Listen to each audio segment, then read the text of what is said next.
વીર શિરોમણી મહારાણા પ્રતાપસિંહજીની 484મી જન્મજયંતિ નિમિત્તે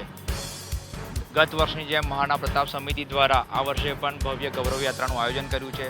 ગૌરવ યાત્રા એટલે આપ સૌ ગત વર્ષથી પરિચિત છો કે વડોદરામાં ન નીકળી હોય એવી અકલ્પનીય ઘટના, અકલ્પનીય યાત્રા એટલે આ ગૌરવ યાત્રા, કે જ્યાં સમાજના તમામ 18 વર્ગના લોકોને સાથે લઈને આ યાત્રા નીકળતી હોય. જ્યારે આ વખતે આ સમાજમાં ગયા વખતની જેમ આ વર્ષે પણ મહેશ્વરી સમાજ, પાટીદાર સમાજ, ઠાકોર સમાજ અને બીજા અન્ય સમાજ પણ આમાં ભાગીદારી પુરાવવાના છે. આ યાત્રા વડોદરાથી શરૂઆત થઈ, વડોદરાના વિવિધ રાજમાર્ગો પર ફરી કેવડિયા ખાતે સમાપ્ત થશે અને ત્યારબાદ કેવડિયા ખાતે રાતે સાંજે 6:30 વાગ્યે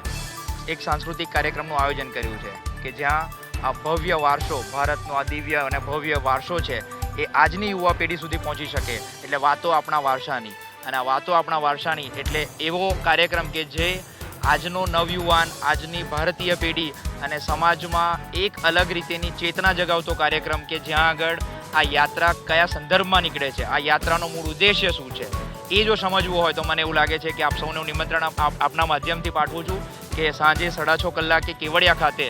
એકતાનગર શહીદ ભગતસિંહ પ્રાથમિક શાળા સ્કૂલ ખાતે સાંજે 6:30 આ કાર્યક્રમ યોજાવા જઈ રહ્યો છે, જ્યાં ડૉક્ટર રણજીતસિંહ વાઘ એ લોક સાહિત્યકાર ઉપસ્થિત રહેવાના છે. અને આ કાર્યક્રમમાં ખૂબ મોટી સંખ્યામાં ત્યાં કેવડિયાથી